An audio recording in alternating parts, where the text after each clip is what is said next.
ഞാൻ കുറച്ച് ലേറ്റ് ആയിപ്പോയി, സോറി. അത് കുഴപ്പമില്ല, ഞങ്ങളിപ്പോ വന്നതേ ഉള്ളൂ. ഞങ്ങളോ? ഞാൻ എന്റെ ഫ്രണ്ട് ശ്യാം. ഓ, ഞാൻ കരുതി ഒറ്റയ്ക്കായിരിക്കും. അല്ല, എന്നെ ഡ്രോപ്പ് ചെയ്യാൻ വേണ്ടി വന്നേ. ഇപ്പൊ പോവും. എടാ ഇങ്ങ് വന്നേ. എന്താടാ അളിയ, ഇത് നിന്റെ ഫസ്റ്റ് മീറ്റപ്പ് അല്ലേ? പെണ്ണുങ്ങളെയൊന്നും അങ്ങനെ വിശ്വസിക്കാൻ പറ്റത്തില്ല അളിയ. ഇവളുമാരാണ് നിന്റെ കയ്യിലെ കാശ് തീരുമ്പോഴത്തെ പൊടി തട്ടി അങ്ങ് പോവും.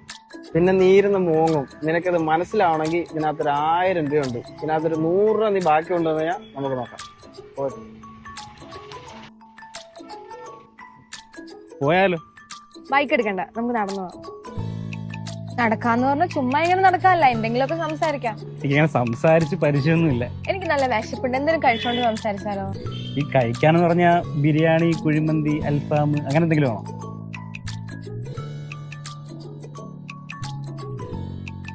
ഞാൻ ഇഷ്ടപ്പെടുന്ന ആളോടൊപ്പം ഒരു ഗ്ലാസ് ചായയും ഒരുപാട് സംസാരം, അതാണ് ഞാൻ ആഗ്രഹിക്കുന്നത്. അതെ, എനിക്ക് കുറച്ച് പർച്ചേസ് ചെയ്യാനുണ്ട്, എന്റെ കൂടെ വരുമോ? ഭയങ്കര എക്സ്പെൻസീവ് ആയിട്ടുള്ള സാധനങ്ങളായിരിക്കും അല്ലേ? അതെന്താ അങ്ങനെ ചോദിച്ചാൽ? ഔട്ട്ഫിറ്റ് കണ്ടുകൊണ്ട് ചോദിച്ചതാ. 20 രൂപയുള്ളൂ, കുറച്ച് എക്സ്പെൻസീവ് ആണല്ലേ?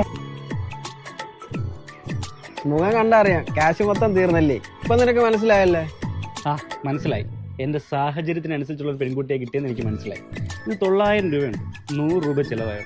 നീ വിചാരിക്കുന്ന പോലെ എല്ലാ പെൺകുട്ടികളും അങ്ങനെ എക്സ്പെൻസീവ് ആയിട്ടുള്ള സാധനങ്ങൾ വാങ്ങിച്ചു കൂട്ടുന്നവരൊന്നുമല്ല. വില കുറഞ്ഞ സാധനങ്ങളിലും സന്തോഷം കണ്ടെത്തുന്ന ഒരുപാട് ഗേൾസ് നമുക്ക് കിട്ടും.